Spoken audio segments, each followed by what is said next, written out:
Coruscant was the heart of the Republic during the Clone Wars and the centre of their war efforts. But what would have happened if the CIS managed to take the Republic capital?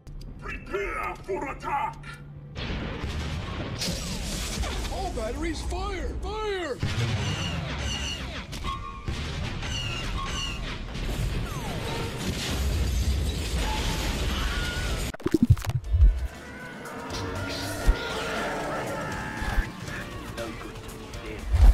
Well, for this theory, we're going to say that the CIS managed to capture the capital of Coruscant. Now, you may be thinking this is incredibly unlikely, and you're right.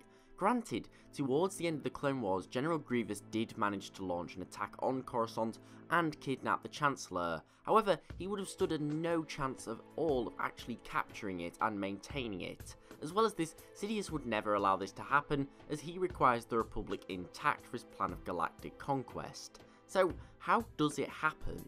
Well, in Star Wars Legends there is a similar event that happened in the Old Republic era. Here, the Sith Empire in an attempt to make peace with the Republic in an unwinnable war, however, they wanted to maintain more power.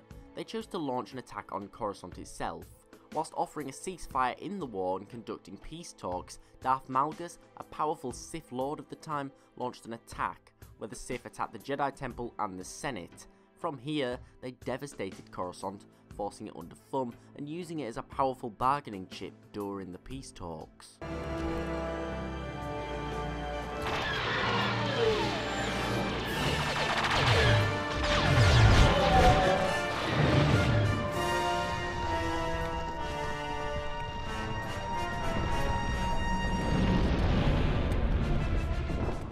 So for this theory, I'm going to say it happens towards the end of the war, when Sidious is kidnapped.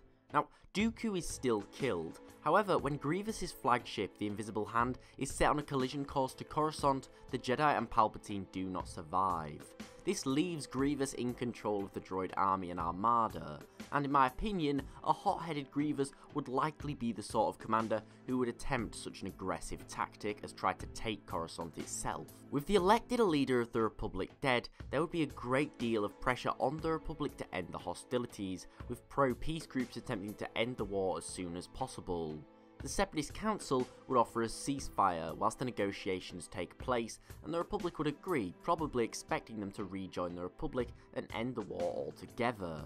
However, Grievous takes a large portion of the droid army and fleet and chooses to launch an attack on Coruscant whilst the Republic is off guard, believing that the end of the war is near, as Malgus did in Legends before him. Needless to say, he would likely hit the Jedi Temple first. With mostly younglings and injured inhabiting the temple, it's highly likely that with enough troops, Grievous would be able to wipe it off the map. From here, he would probably seize Republic strongpoints such as GAR Command and keyly the Senate and government sector of the world.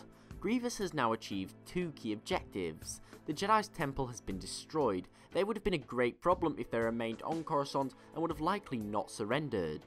As well as this, despite having an entire world hostage with a population of roughly 1 trillion people, he also has the most influential senators in the galaxy, the leaders of the Republic. Meanwhile, at the peace talks, the Separatists would reveal the capture of Coruscant to the Republic negotiators, making extravagant demands, likely accepting their secession from the Republic, hefty reparations, Republic demilitarization, and expanded territories to protect their borders, to name a few. Meanwhile, the Republic senators would be incredibly vulnerable. Communication to and from Coruscant would probably be blocked completely, and the Republic would be unable to act as Grievous would have the world on the pin's end. We know for a fact Grievous would have no issue whatsoever killing his hostages, and so would the senators. Now, this theory, it can go one of two ways. One, the senators would refuse the CIS's demand. Here Coruscant would basically run red.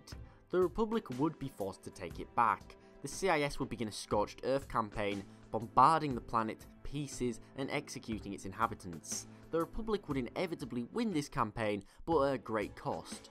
The majority of its leaders would be dead, and the massacre that ensued would burden the Republic centuries later.